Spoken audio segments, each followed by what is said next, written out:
பெரியவா சரணம். பெரியவா வானொலியின் மாலை நிகழ்ச்சிகள் ஆரம்பமாகின்றன. இன்றைய எமது நிகழ்ச்சிகள் நித்திய குரு பாதுகா பூஜா, ஸ்ரீ ரா கணபதி அவர்கள் எழுதிய புத்தகத்தின் ஒளிவடிவம், ஆன்மீக உரை, மகா பெரியவா மகிமை உபன்யாசம். பெரியவா சரணம். பெரியவா சரணம். அடுத்த நிகழ்ச்சி நித்திய குரு பாதுகா பூஜை. शुक्लाम्बरधरम् विष्णुम् शशिवर्णम् चतुर्भुजम् प्रसन्नवदनम् ध्यायेत् सर्वविघ्नोपशान्तये। ममोपात्त समस्त दुरितक्षयद्वारा श्रीपरमेश्वरप्रीत्यर्थम् गुरुप्रसादसिद्ध्यर्थम् गुरुप्रीत्यर्थम् गुरुपादपूजाम् अद्य करिष्ये। गुरुर्ब्रह्मा गुरुर्विष्णुर्गुरुर्देवो महेश्वरः गुरुः साक्षात् परब्रह्म तस्मै श्रीगुरवे नमः। अपारकरुणासिन्धुम् ज्ञानदम् शान्तरूपिणम् श्रीचन्द्रशेखरगुरुम् प्रणमामि मुदान्वहम्। सदाशिवसमारम्भाम् शङ्कराचार्यमध्यमाम् अस्मदाचार्यपर्यन्ताम् वन्दे गुरुपरम्पराम्. எல்லோரும் குருவை பெரிவாளை தியானம் பண்ணிண்டு அர்ச்சனை பண்ணுவோம்.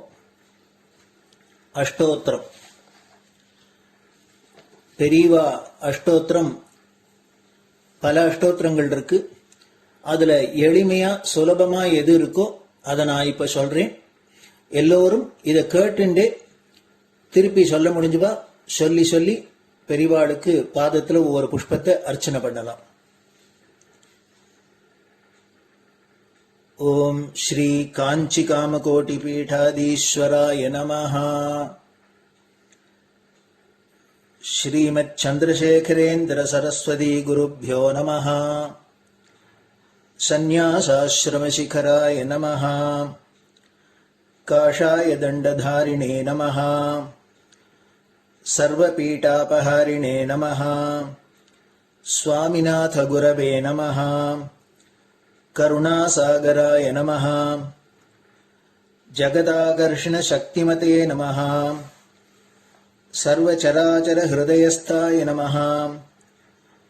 ओम भक्त परिपालक श्रेष्ठाय नमः। धर्म परिपालकाय नमः। श्री जयेन्द्र सरस्वत्याचार्याय नमः। श्री विजयेन्द्र सरस्वती पूजिताय नमः। शिवशक्ति स्वरूपाय नमः। भक्ताभीष्ट प्रदायकाय नमः। ब्रह्मण्य पोषकाय नमः। ब्रह्म विष्णु शिवैक्य स्वरूपाय नमः। कांची क्षेत्रवासाय नमः। कैलाश शिखरवासाय नमः। स्वधर्म परिपोषकाय नमः। चातुर्वर्ण संरक्षकाय नमः। लोकरक्षण संकल्पाय नमः। ओम ब्रह्मनिष्ठापराय नमः। सर्वपापहराय नमः। धर्मरक्षक संतुष्टाय नमः।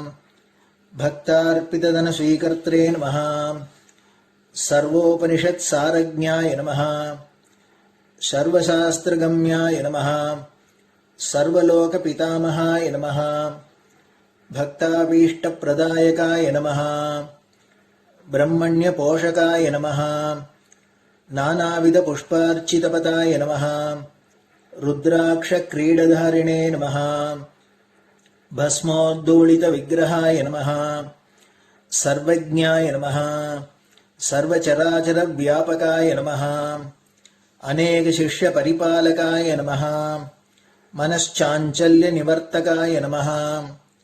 अभयहस्ताय नमः। भयापहाय नमः। यज्ञपुरुषाय नमः। यज्ञानुष्ठान रुचिप्रदाय नमः। यज्ञसम्पन्नाय नमः। यज्ञसहायकाय नमः। यज्ञफलदाय नमः। यज्ञप्रियाय नमः। उपमानरहिताय नमः। स्फटिक तुलसी रुद्राक्ष हारधारिणे नमः। चातुर्वर्ण समदृष्टये नमः। ऋग्यजुस्साम अथर्वणादि चतुर्वेद संरक्षकाय नमः। दक्षिणामूर्तिस्वरूपाय नमः जाग्रत् स्वप्न सुषुप्ति अवस्थातीताय नमः कोटिसूर्यतुल्य तेजोमय शरीराय नमः साधुसंग संरक्षकाय नमः अश्वगज गोपूजा निर्वर्तकाय नमः गुरुपादुक पूजा तुरंतराय नमः कनकाभिषिक्ताय नमः स्वर्ण बिल्वदल पूजिताय नमः सर्वजीव मोक्षदाय नमः मूकवाक्तान निपुणाय नमः नेत्र दीक्षादानाय नमः द्वादशलिंग स्थापकाय नमः गान रसप्रियाय नमः ब्रह्मज्ञानोपदेशकाय नमः सकलकलासिद्धिताय नमः चातुर्वण्य पूजिताय नमः अनेकभाषा संभाषण कोविताय नमः अष्टसिद्धिप्रदायकाय नमः ओम श्री शारदामठ सुस्थिताय नमः नित्यान्नदान सुप्रीताय नमः प्रार्थना मात्र सुलभाय नमः पादयात्रा प्रियाय नमः नानाविध मतपंडिताय नमः श्रुति स्मृति पुराणज्ञाय नमः देव यक्ष किन्नर किंपुरुष पूज्याय नमः श्रवणानंदकर कीर्तये नमः दर्शनानंदाय नमः अद्वैतानंदभरिताय नमः अव्याच करुणामूर्तये नमः शैव वैष्णवादिमान्याय नमः श्री शंकराचार्याय नमः दंडकमंडलोहस्ताय नमः वीणा मृदंग सकलवाद्यनाथस्वरूपाय नमः रामकथा रसिकाय नमः वेद वेदांग आगमादि सकलकला सतस्प्रवर्तकाय नमः हृदय गुहाशयाय नमः शतरुद्रीय वर्णितस्वरूपाय नमः केदारेश्वरनाथाय नमः अविद्यानाशकाय नमः निष्कामकर्मोपदेशकाय नमः लघुभक्तिमार्गोपदेशकाय नमः लिंगस्वरूपाय नमः सालग्रामसूक्ष्मस्वरूपाय नमः कालड्यां शङ्करकीर्तिस्तम्भनिर्माणकर्त्रे नमः जितेन्द्रियाय नमः शरणागतवत्सलाय नमः श्रीशैलशिखरवासाय नमः डमरुकनादविनोदाय नमः वृषभारूढाय नमः दुर्मदनाशकाय नमः आभिचारिकदोषहर्त्रे नमः मिताहाराय नमः मृत्युविमोचकशक्त्याय नमः श्रीचक्रार्चनतत्पराय नमः दासानुग्रहकारकाय नमः अनुराधानक्षत्रजाताय नमः सर्वलोकख्यातशीलाय नमः वेंकटेश्वरचरणपद्मषट्पदाय नमः श्री महात्रिपुरसुंदरी समेत श्री चंद्रमौलीश्वर पूजाप्रियाय नमः श्रीमच्चंद्रशेखरेन्द्र सरस्वती सद्गुरु परब्रह्मणे नमः गुरुभ्यो नमः परमगुरुभ्यो नमः परमेष्टिगुरुभ्यो नमः परात्परगुरुभ्यो नमः गुरुपरम्पराभ्यां नमः गुरुपादुकाभ्यां नमो नमः. அடுத்தது ஊதுபத்தி இருந்தா அதை காமிச்சு தூபம், நெய் தீபம் இருந்தா காமிச்சு அதை நெய் தீபம் தீபம் காமிச்சுட்டு நைவேத்தியம் வெத்தலைப்பாக்கு பழம் இதுலேருந்து ஆரம்பிச்சு அவளுக்கு எது சௌரியமோ அதுபடி நைவேத்தியம் பண்ணலாம். அதுக்கு அடுத்தது கற்பூர ஹாரத்தி பண்ணி எல்லோரும் பிரதட்சிண நமஸ்காரம் பண்ணி பெரியவாள்கிட்ட பிரார்த்தனை பண்ணிண்டு எல்லோரும் க்ஷேமமா இருக்கணும், லோகம் பரம மங்களமா சௌக்கியமா இருக்கணும், எல்லோரும் வியாதி வெக்க இல்லாத ஆயுராரோக்கிய ஐஸ்வர்யத்தோட சாந்தம் அமைதியோட ஞான வைராக்கியத்தோட எல்லோரும் நல்லவர்களாயிருந்து நன்மையை அடையணும்னு பிரார்த்தனை பண்ணி இந்த பூஜையை தினம் செய்யலாம். குரு பிரம்மா குருர் விஷ்ணுர் குருர் தேவோ மகேஸ்வரः குரு சாட்சாத் பரபிரம்ம தஸ்மை ஸ்ரீ குரவே நமஹ. அபார கருணா சிந்தும் ஞானதம் சாந்தரூபிணம் ஸ்ரீ சந்திரசேகர குரும் பிரணமாமி முதான்வகம். சதாசிவசமாரம்பாம் சங்கராச்சாரிய மத்யமாம் அஸ்மதாச்சாரிய பர்யந்தாம் வந்தே குரு பரம்பராம். குரு பாத பூஜை நிறைவடைஞ்சது. பெரியவா சரணம். பெரியவா சரணம்.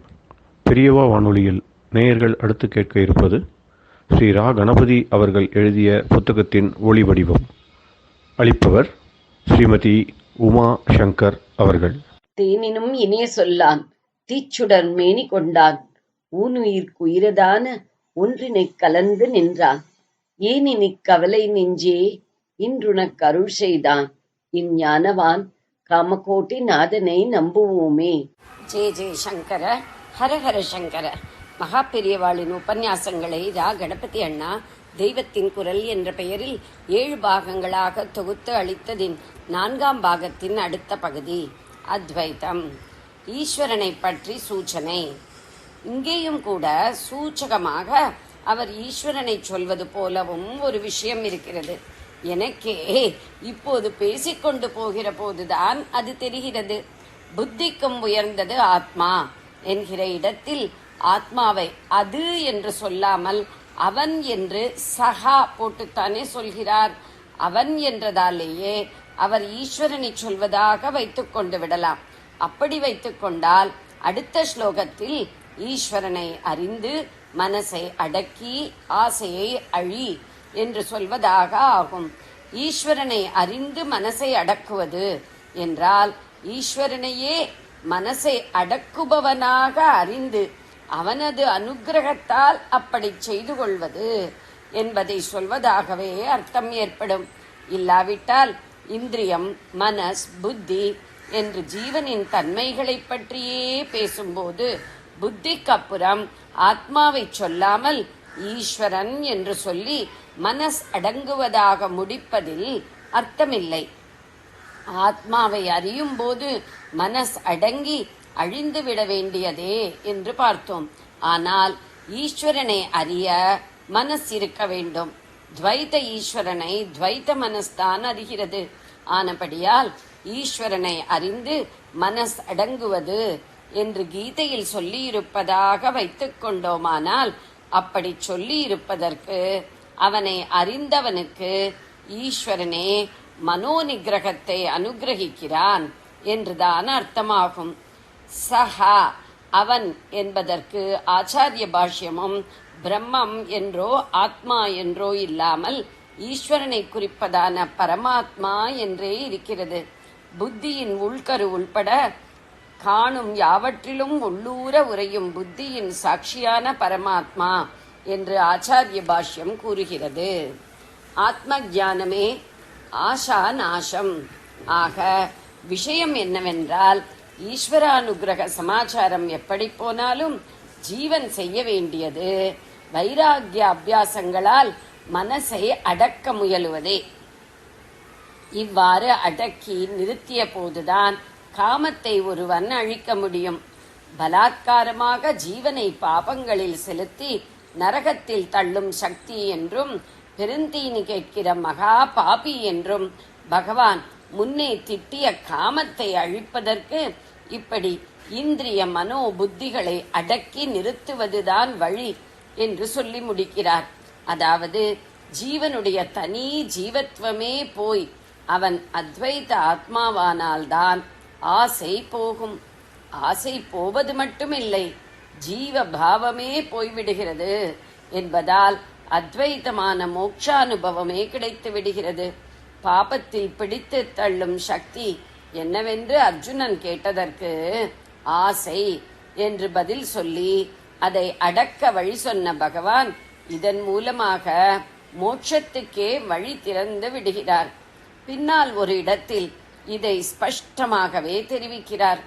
காம குரோதத்திலிருந்து விடுபட்டால் பிரம்ம நிர்வாணம் என்ற ஆத்ம சாட்சா்கார மோட்சமே கிடைத்து விடுகிறது என்று அங்கே தெளிவாக சொல்கிறார்.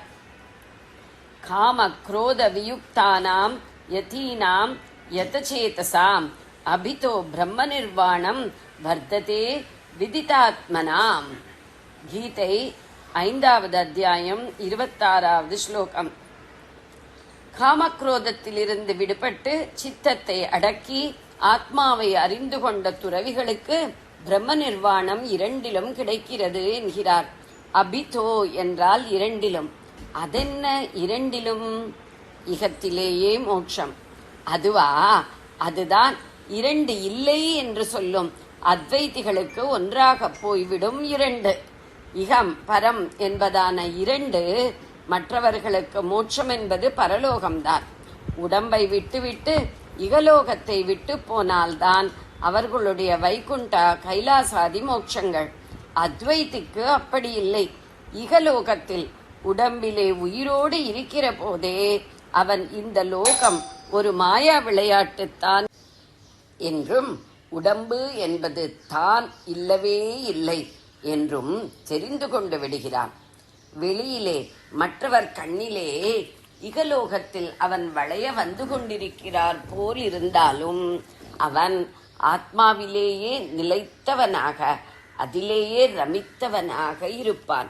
அப்புறம் உடம்பு நசிக்கிற போது நசிக்கும். இவனுக்கு அது ஒன்றும் பொருட்டாக இருக்காது. இவன் ஆத்மாவாகவே இருக்கிறபடி இருந்து கொண்டிருப்பான். உடம்பால் தான் கஷ்டம். உடம்பை போக்கிக் கொண்டு விட்டால் கஷ்டம் போய்விடுமா என்று முன்னே கேட்டு, உடம்பு போய் பிரயோஜனமில்லை, கர்மா போக வேண்டும், அதற்கு உடம்பு நான் என்பது போக வேண்டும் என்றெல்லாம் பதில் பார்த்தோம். அத்வைத அனுபூதிமானானவன் உடம்பில் இருக்கும் போதே அமிர்தமான ஷாவில்லாததான ஆத்மாவை அனுபவித்துக் கொண்டு மோட்சானந்தத்தில் இருக்கிறான். தான் உடம்பில் இருப்பதாக அவனுக்கு எண்ணம் இராது. இப்படி நம் பார்வையில் உலக வாழ்க்கையில் இருப்பவனாக தெரியும் போதே அத்வைத முக்தி நிலையில் உள்ளவனைத்தான் ஜீவன் முக்தன் என்பது. இப்படி இகம் பரம் 2ல் இகத்தில் உள்ள போது கூட ஒருத்தன் பிரம்ம நிர்வாண நிலை அடைய முடியும் என்பதற்கு பகவான் வாக்கு அங்கீகார முத்திரை குத்தியிருக்கிறது. வேதத்திலேயே புருஷ சூக்தாதிகளிலும் உபனிஷத்துக்களிலும் சாவுக்களமான இகத்திலேயே அமிர்த தத்துவமாகிறவர்களை பற்றி வருகிறது. இப்படி வேறே ஒரு லோகத்துக்கு போகாமல் இங்கேயே அமரமான ஆனந்தத்தில், அதாவது மோட்சத்தில் சேர்வதென்பது அத்வைத்தம் ஒன்றுக்குத்தான் பொருந்தும். ஆஷா நாசம் அந்த அத்வைத்த மோட்சம் வரை கொண்டு விடுவதை பகவான் சொல்கிறார். புத்தருக்கு முற்பட்ட கருத்து. ஆசையால் தான் துக்கம், அது போய்விட்டால் நிர்வாணம் என்று புத்தர் தான் முதலில் கண்டுபிடித்து சொன்ன மாதிரி கொண்டாடி சொல்கிறார்கள். கீதையில் பகவான் நன்றாக அற்றுப்படி செய்த சமாச்சாரம்தான் இது. பிரம்ம நிர்வாணம் என்று பகவான் சொன்னதில் பூர்ணத்துவத்தை காட்டும் பிரம்ம சப்தத்தை நீக்கிவிட்டு சூன்யம் மாத்திரம் துவனிக்கும் நிர்வாணம் என்பதை புத்தர் எடுத்து வைத்துக் கொண்டிருக்கிறார். யுகாந்தரங்களாக வந்துள்ள நம்முடைய ஆத்மீக கலாச்சாரமே புத்தருக்கு கொஞ்சம் முந்தி பிந்திதான் ஒரு ஒழுங்கு ரூபம் பெற்றது என்று திரித்து காட்டுவதிலேயே திருப்திப்பட்ட வெள்ளைக்கார சரித்திராசிரியர்களும் அவர்களுக்கு வாரிசாக இருப்பதில் பெருமைப்படும் நம்மவர்களான ஆராய்ச்சியாளர்களும் கூட புத்தருக்கு அப்புறம் கீதை வந்ததாக சொல்லவில்லை. கீதைக்கும் ரொம்ப முந்தைய உபனிஷத்துக்களிலேயே இவ்விஷயம் சொல்லி இருக்கிறது. ஜீவ தசையில் மனுஷர்கள் அனுபவிக்க கூடிய அதிகப்படி ஆனந்தம், அதைவிட உயர்ந்ததான 2 தினுசு கந்தர்வர்களின் ஆனந்தம், அதையும் விட உயர்ந்த பித்ருக்களின் ஆனந்தம், அதற்கும் மேலான 3 தினுசு தேவர்களின் ஆனந்தம், இதைவிடவும் மேம்பட்ட இந்திரனின் ஆனந்தம், இந்திர ஆனந்துக்கும் உசத்தியான ப்ரஹஸ்பதியின் ஆனந்தம், அப்புறம் அதற்கும் மேலான பிரஜாபதியின் ஆனந்தம், பிரஜாபதியின் ஆனந்தத்தை விட உசந்த பிரம்மாவின் ஆனந்தம் என்று ஒன்றுக்கு மேல் ஒன்று மேம்பட்டதான ஆனந்தங்களை ஒரு சாதகன் அனுபவித்துக் கொண்டே போவது பற்றி தைத்திரிய உபனிஷத்தின் ஆனந்தவல்லியில் சொல்லியிருக்கிறது. முன்னேயே இதை பற்றி கொஞ்சம் சொன்னேன். துவைத்தத்திலிருந்து அத்வைத்தத்துக்கு போகும்போது நடுவேயுள்ள அநேக நிலைகளில் இந்த ஆனந்தங்கள் ஏற்படுவதாக வைத்துக் கொள்ளலாம். இந்த இடத்தில் இப்படி ஒன்றுக்கு மேல் ஒன்றாக ஆனந்தத்தை பெறும் சாதகனின் லட்சணத்தை திரும்ப திரும்ப சொல்லி இருக்கிறது. அவன் ஸ்ரோத்ரியனாகவும் அகமத்தனாகவும் இருக்க வேண்டுமென்று, அகாமகத்தனாகவும் இருக்க வேண்டுமென்று லட்சணம் கொடுத்திருக்கிறது. உயர்குடி பிறப்பு, நல்ல சம்ஸ்காரங்களை பெறுவது, உத்தமமான வித்யா ஞானம் எல்லாம் சேர்ந்திருப்பவன் தான் ஸ்ரோத்ரியன். இப்படி இருந்தால் மட்டும் போதாது, அகாமகத்தனாகவும் அவன் இருக்க வேண்டும் என்று சொல்லி இருக்கிறது. காமகதன் என்றால் ஆசையால் வதைக்கப்படுபவன். முதலில் சேர்த்து அகாமகதன் என்று சொன்னால் ஆசையால் வதைக்கப்படாதவன் என்று அர்த்தம். அதாவது ஆசை நீங்கியவனுக்குத்தான் ஒன்றுக்கு மேல் ஒன்றான ஆனந்தங்கள் லயித்து முடிவில் பிரம்மானந்தம் சித்திக்கும் என்பது திரும்ப திரும்ப எடுத்துச் சொல்லப்பட்டிருக்கிறது. இல்லாவிட்டால் இவன் ஒவ்வொரு ஆனந்தத்தையும் விட்டுவிட்டு மேலே மேலேயுள்ள ஆனந்தங்களுக்கு ஏறி முடிவான ஆத்மானந்தம் வரை போகவே மாட்டான். உபனிஷத்துக்களில் ஆத்ம ஞானிகளை வீதராகர்கள் என்று வர்ணித்திருக்கிறது. ஆசை அழிபட்டவர்கள் என்று அர்த்தம். கர்மத்தினாலோ பிரஜைகளாலோ தனத்தாலோ அமரதத்துவத்தை பெற முடியாது. தியாகத்தினாலே பலர் அதை பெற்றிருக்கிறார்கள் என்பது போல உபனிஷத்துக்களில் அநேக இடங்களில் ஆஷா நாசமே ஆத்ம விடுதலைக்கு வழியாய் சொல்லப்பட்டிருக்கிறது. ரிஷிகள் சொன்னதைத்தான் கிருஷ்ணர் திரட்டி எடுத்து சாரத்தை சொன்னார். அந்த இடையன் உபனிஷத் பசுக்களிலிருந்து கீதை பாலை கறந்தான். அர்ஜுனன் என்ற கன்றை முன்னிட்டு கொண்டு சத்புத்தி உள்ள எல்லாருக்காகவும் இப்படி பால் கறந்தான் என்று கீதையில் மங்கள ஸ்லோகம். ஆசையை அடக்கி தன்னுள்ளே அடங்கும்படி கீதையில் உபதேசித்திருக்கிறார். ஜெய ஜெய சங்கர, ஹர ஹர சங்கர. பெரியவா சரணம். இந்நிகழ்ச்சியின் அடுத்த பகுதி நாளை மாலை இதே நேரத்தில் ஒளிபரப்பாகும். பெரியவா சரணம். பெரியவா சரணம். பெரியவா வானொலியில் நேயர்கள் அடுத்து கேட்க இருப்பது திரு கவிக்கண்ணன் அவர்களின் ஆன்மீக உரை. பெரியவா சரணம். ராம் ராம். ஸ்ரீ குருப்யோ நமஹ. ஜெய ஜெய சங்கர, ஹர ஹர சங்கர. பெரியவா வானொலி நேயர்கள் அனைவருக்கும், மகா பெரியவாவுடைய பக்தர்கள் அனைவருக்கும் அடியேன் கவிக்கண்ணனின் அன்பு கலந்த நல்வாழ்த்துக்கள். ஜெய ஜெய சங்கர, ஹர ஹர சங்கர. ஸ்ரீ குருப்யோ நமஹ. அக்ஷரமண மாலையில நம்ம பார்த்த முந்தைய பாடல்ல நைந்தழி கனியால் நலன் இல்லை பதத்தில் நாடி உட்கொள் நலம் அருணாச்சலா அப்படின்றத நம்ம பார்த்தோம். அதாவது ரொம்ப பழுத்த பழத்தினால எந்த பிரயோஜனமும் இல்லை. ரொம்ப பழுக்காத மிதமான ஹிதமாக இருக்கக்கூடிய நிலையில எப்படி மக்கள் விரும்பி சாப்பிடுவாளோ அது மாதிரி என்னையும் ஓரளவுக்கு பதப்படுத்தி உன்னை சேரும் வண்ணமாக நீ பண்ணணும். அப்படி பண்ணிட்டேன்னாக்கா அதை தவிர வேற ஒன்றும் வேண்டாம். அது உன்னால் தான் பண்ண முடியும். அது செஞ்சாதான் நான் உன்னை உண்மையாவே அடைந்து உன்னை அனுபவிக்க முடியும், உன்னுடைய அருளுக்கு பாத்திரமாக ஆக முடியும் அப்படிங்கிறத அந்த பாடலை பார்த்தோம். அதே கருத்து தான் பாடினேன் உன் புகழ் பாடியே நற்கழல் நாடினேன் நாளலாம் நாடியே உந்தனை தேடினேன் பொழுதலாம் தேடியும் காணாது வாடினேன் சருகன வாடியே அடியாரை கூடினேன் கரை சேர கூடியும் தலமெல்லாம் ஓடினேன் பாரினில் ஓடியும் பயனின்றி சாடினேன் என்னை நீ சாலவும் கருதலை சூடிடும் சூடிடும் பிறை மதி பித்தனே நெடுங்காலனே அப்படிங்கிற அந்த பாட்டுல. அதாவது என்னை நீ சாலவும் கருதலை சூடிடும் பிரானே அப்படின்னு வச்சுக்கலாம். சூடிடும் பிரானே நெடுங்காலனே அப்படின்னு சொல்றார். பிறைமதி பித்தனே, ஆமா, சூடிடும் பிறைமதி பித்தனே நெடுங்காலனேன்னு அந்த பாட்டுல அவர் சொல்றார். பாடினேன், உன்னைத்தான் பாடினேன், உன் புகழையே பாடி எல்லா இடத்துலயும் போனேன். பாடி பாடி நான் என்ன பண்ணேன் அப்படின்னாக்க உன்னோட திருவடியை நாடி வந்தேன். பாடி பாடி உருகி அப்படியே கண்ணீர் மல்கி உன்னுடைய திருவடியை நாடினேன். நாடினதோட நான் நின்னேனோ, நாளெல்லாம் உன்னையே நாடி தேடினேன். எங்க இருக்கேன் தேடி கோவில் கோவிலா ஆலயம் ஆலயமாக உன்னுடைய தலங்கள் எல்லாவற்றுக்கும் வந்தேன்.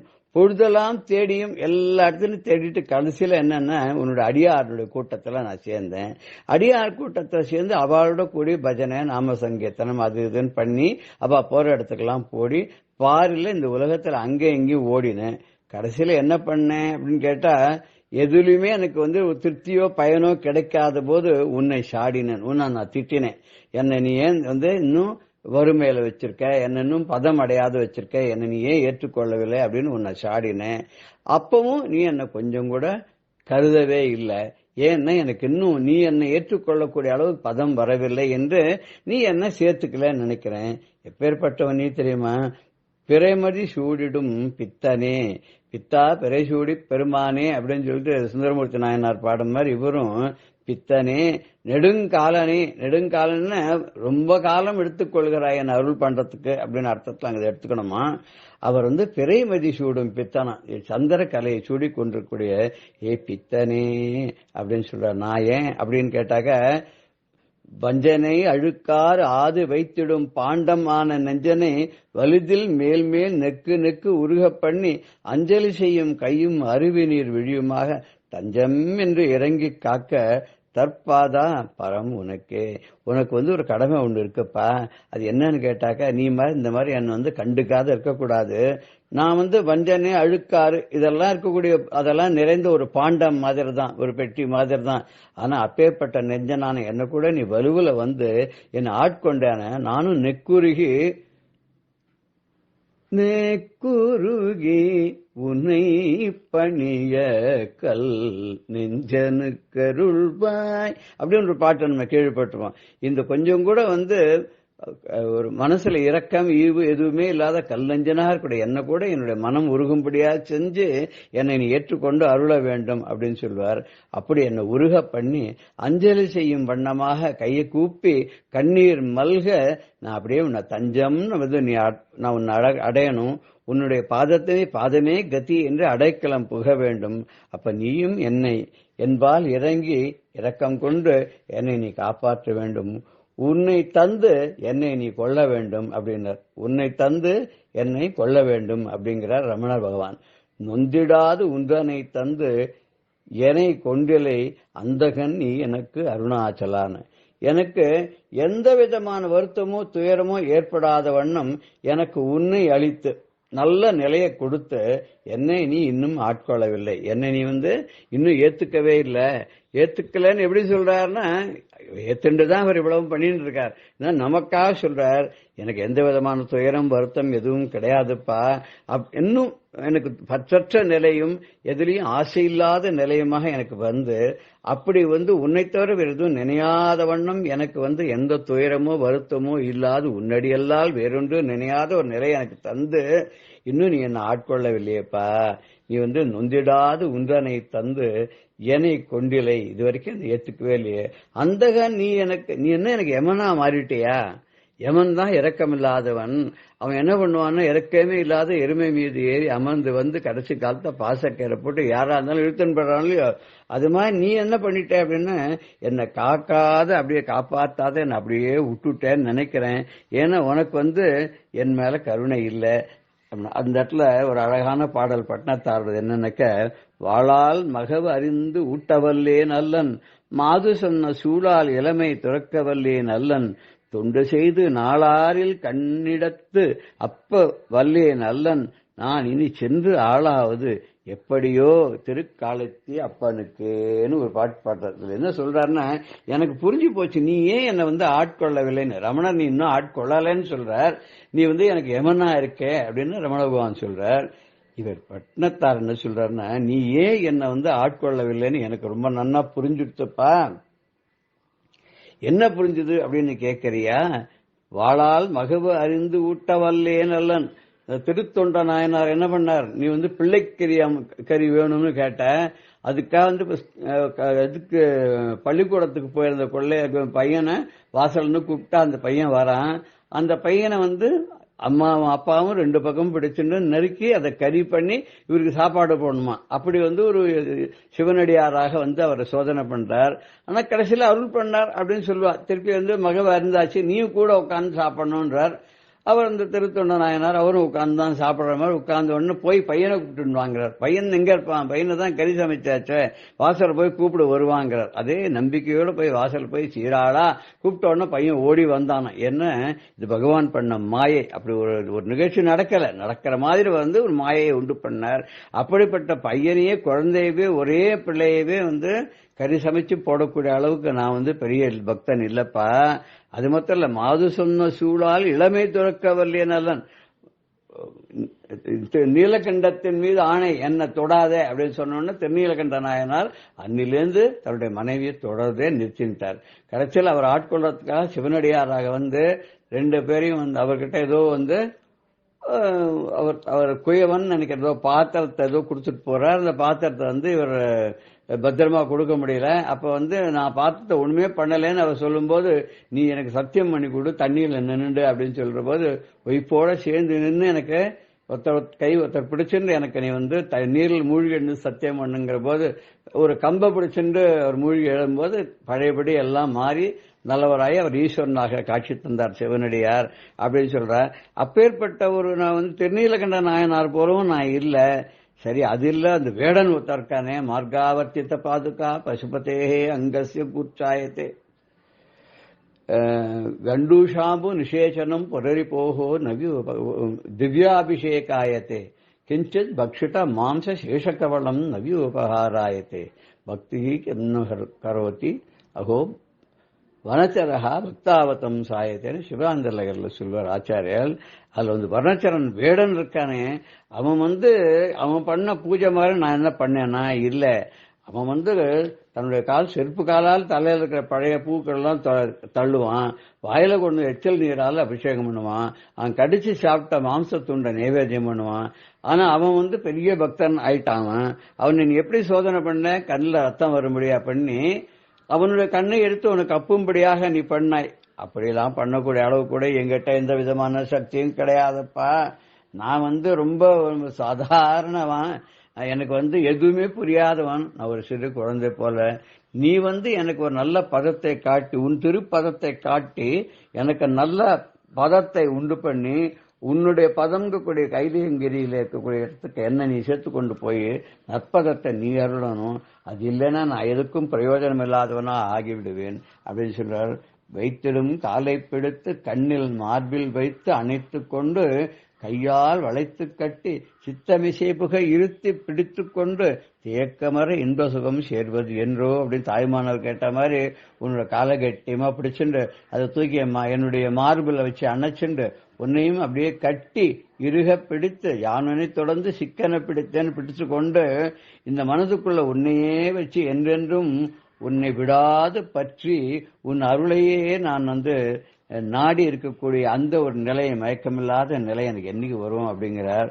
அருளா நான் வேண்டுதல் கேட்டருள் புரிய வேண்டும், அணுத்துணையும் சினம் காமம் அடையாமை வேண்டும், மருளாய உலகமெல்லாம் மருள் நீங்கி ஞானம் மன்றிடத்தே வள்ளல் உன்னை வாழ்த்திடல் வேண்டும், இருளாமை உடல் வேண்டும், என்னை அடுத்தார் சுகம் வாய்த்திடல் வேண்டும், எவ்வுயிர்க்கும் இன்பு அடைதல் வேண்டும், பொருளாம் ஓர் திருவடிவில் உடையாயும் நானும் புறந்து கலந்து ஒன்றாகி பொருந்துதல் வேண்டுவனேன்னு வள்ளுவர் சொல்றார், வள்ளலார் சொல்றார். வள்ளலார் என்னைக்கு நான் என்ன பண்ணோன்னா உன்னுடைய திருவருளையே நாடனும், உன்னுடைய புகழையே கேட்டு உன்னுடைய பாடல்களையே பாடி என்னென்னைக்கும் எனக்கு கோபமும் ஆசை இதெல்லாம் இல்லாதவனாக நான் ஒரு அடியவனாக திகழ வேண்டும். இந்த மாயையோடு சூழ்ந்த இந்த உலகத்தில் இருக்கக்கூடிய எந்த பொருள் மேலேயும் நான் பற்றுதல் வைக்காமல் என்றென்றும் நான் உன் அடியவனாகவே தெரிய வேண்டும், அடியார் கூட்டத்திலேயே இருக்க வேண்டும். என்னுடைய மனதில் இருக்கக்கூடிய அறியாமைங்கக்கூடிய இருளானது போக வேண்டும். என்னை சார்ந்தவர்கள் எல்லோருக்கும் நல்ல உண்மையான சுகமானது கிடைக்க வேண்டும். எனக்கும் உன்னுடைய பதத்தை அடைகின்ற இன்பத்தை நீ தரணும். எனக்கு இந்த உலகத்துல வேற எந்த பொருளும் எனக்கு நிச்சயம் இல்லை, எந்த ஒரு பொருள் மேலேயும் எனக்கு ஆசை கிடையாது, எந்த பொருளையும் நான் நாடவும் இல்லை. அதனால எப்போதும் என்ன வேணும், முப்போதும் அன்னம் புசிக்கவும் தூங்கவும் மோகத்தினால் செப்போது இளவலை யாருடன் சேரவும் ஜீவன் விடும் அப்போது கலக்கப்படவும் அமைத்தாய் ஐயனே எப்போது காணவல்லேன் திருக்காலத்து ஈசனே அப்படின்னு பட்னத்தார் சொன்ன மாதிரி நான் இந்த உலக சுகங்கள்லயே மூழ்கி எப்ப பார்த்தாலும் சாப்பாடு தூக்கம் மங்கையோடு சந்தோஷமா இருக்கிறது, அவ்வளவுதான். இதை தவிர வேற ஒண்ணுமே நான் பண்ணது கிடையாது. இப்ப கடைசி காலத்துல எல்லாம் பொய் அப்படின்னு தெரிஞ்சுட்டு எல்லாத்தையும் புரிஞ்சு இப்ப என்ன பண்றேன், கண்ணீர் மல்க அழறேன். நான் பண்ண தப்பெல்லாம் நினைச்சு வருத்தப்படுறேன்.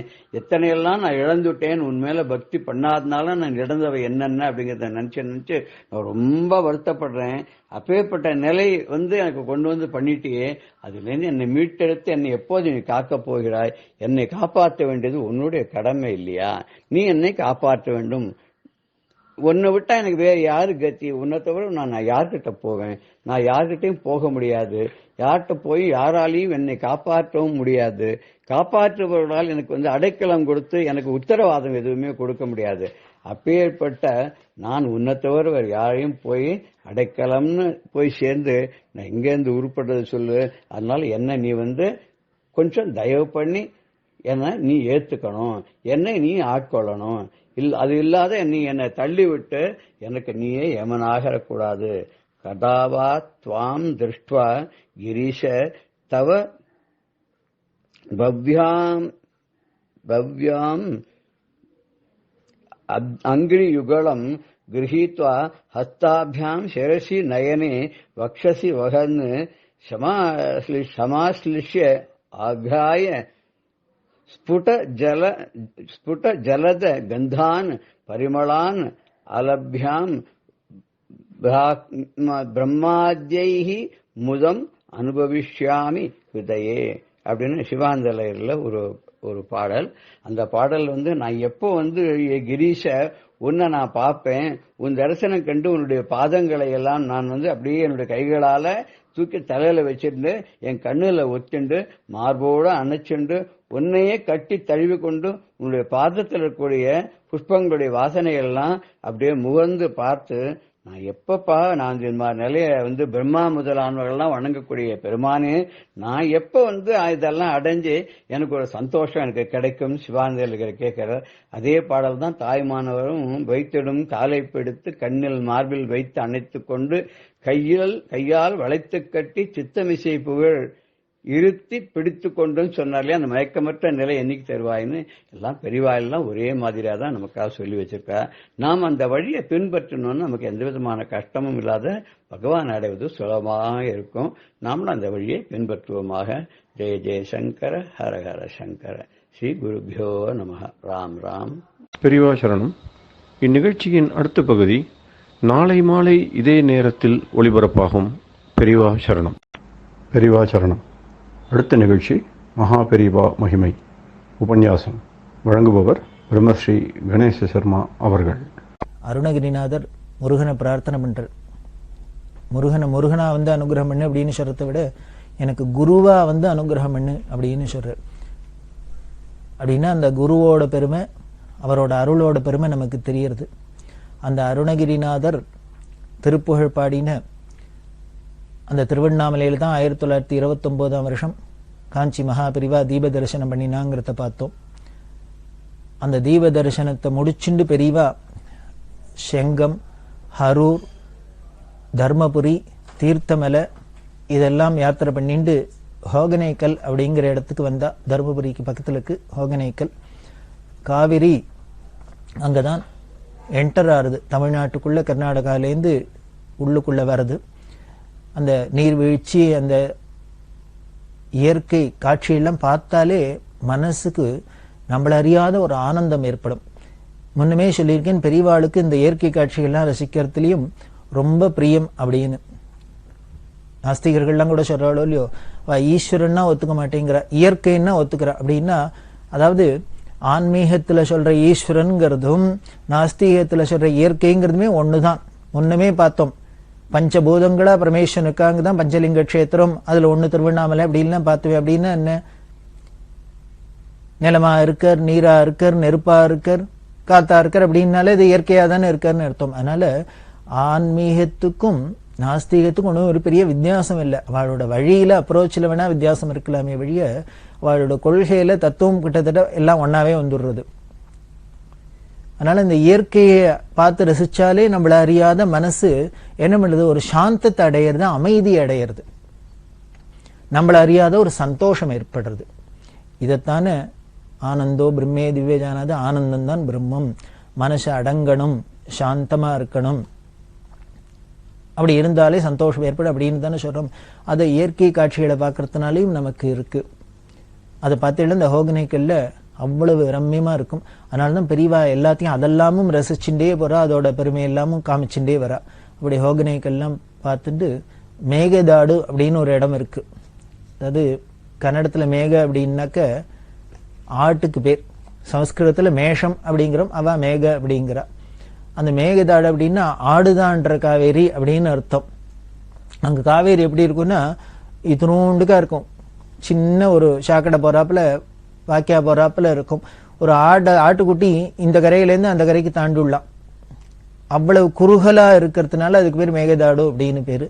அந்த மேகதாடுலாம் பெரியவா வந்து தரிசனம் பண்ணிண்டா. அதை பண்ணிட்டு 1930 வியாச பூஜைக்காக பூசமலை குப்பம்ங்கிற இடத்துக்கு வந்தா. ஆரணி பக்கத்துல பூசமலை குப்பம் அப்படின்னு ஒரு வனாந்தரமான பிரதேசம், ஒரு காடு சூழ்ந்த இடம். அந்த காடு சூழ்ந்த இடத்துல ஏகாந்தமா பெரியவா இந்த வியாச பூஜை பண்ணி சாதுர்மாசியத்துல இருந்தா. அந்த சாதுர்மாசியத்துல இருக்கிறதே ஒரு நாளைக்கு மடத்துல யானை, ஒட்டகம், சேனை பரிவாரங்களோட தானே பெரியவா யாத்திரை பண்ணிட்டு இருக்கா. அது அவாவா தங்கறதுக்கு 2 மாசம் அங்கேயே ஒரு இடத்துல இருக்கிறதுனால கொட்டாயட்டாலாம் மட்டும் எல்லாம் பசுமாடு இருக்கிறதுக்கு, யானை இருக்கிறதுக்கு, குதிரை இருக்கிறதுக்கு, மனுஷா இருக்கிறதுக்கு எல்லாம் பண்ணி வச்சிருப்பாளே. கீத்து கொட்டாயெல்லாம் மட்டும் ஏற்பாடு பண்ணியிருக்கு. ஒரு நாள் ராத்திரி என்ன ஆயிடுத்து, யானை கொட்டா நெருப்பு பிடிச்சுன்னு கொடுத்து. யானையே சங்கிலியால கட்டி போட்டு வச்சிருக்கார் யானைப்பாகன். அந்த கொட்டா தீ பிடிச்சுன்னு கொடுத்து அந்த உஷ்ணம் தாங்க முடியல யானையால. அது என்ன பண்ணிட்டு இந்த சங்கிலி அறுத்துன்னு ஓடி போயிடுத்து. கார்த்தால பார்த்தாக்க யானை கொட்டா சாம்பலா இருக்கு, யானையை காணும், சங்கிலியா இருந்திருக்கு. யானைப்பாகன் தேடி தேடி தேடி தேடி பார்த்தார்.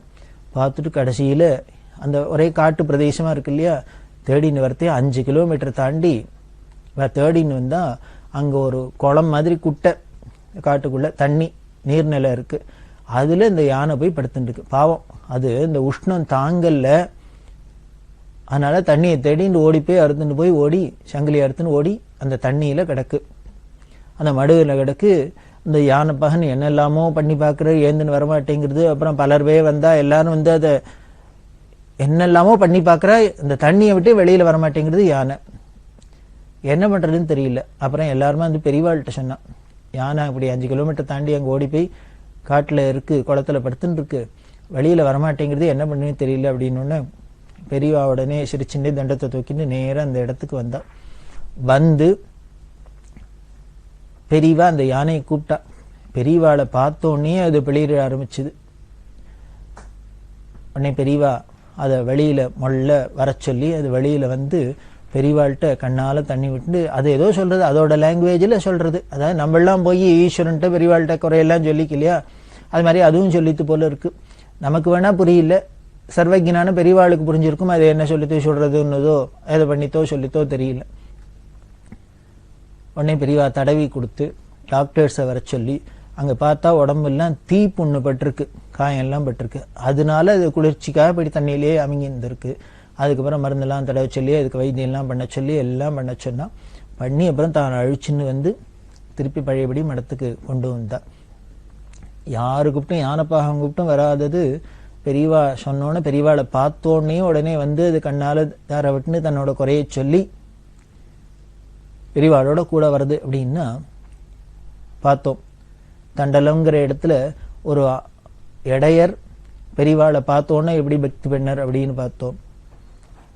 அதே மாதிரி மணலூர்பேட்டைங்கிற இடத்துல ஒரு மராட்டி சுவாமிகள் பார்த்தோன்னே எப்படி பக்தி பண்ணினார் அப்படின்லாம் பார்த்தோம். இங்கே பார்த்தா ஏதோ மனுஷாலாம் தான் பக்தி பண்ணுவா அப்படின்னு இல்லை, எல்லா ஜீவராசிகளுமே பெரியவாள்கிட்ட பிரியமாக இருந்திருக்கு, அவ அஹிம்சா மூர்த்தியா இருந்திருக்காங்கிறதுக்கு இது சாட்சி. இந்த பூசமலை குப்பத்தில் யானை அப்படி இருந்தது. அது எப்படி இருந்தது அப்படின்னு பார்த்தவாள்லாம் ஏதோ கஜேந்திர மோட்சம் சீனை பார்க்குறாப்புல இருந்தது.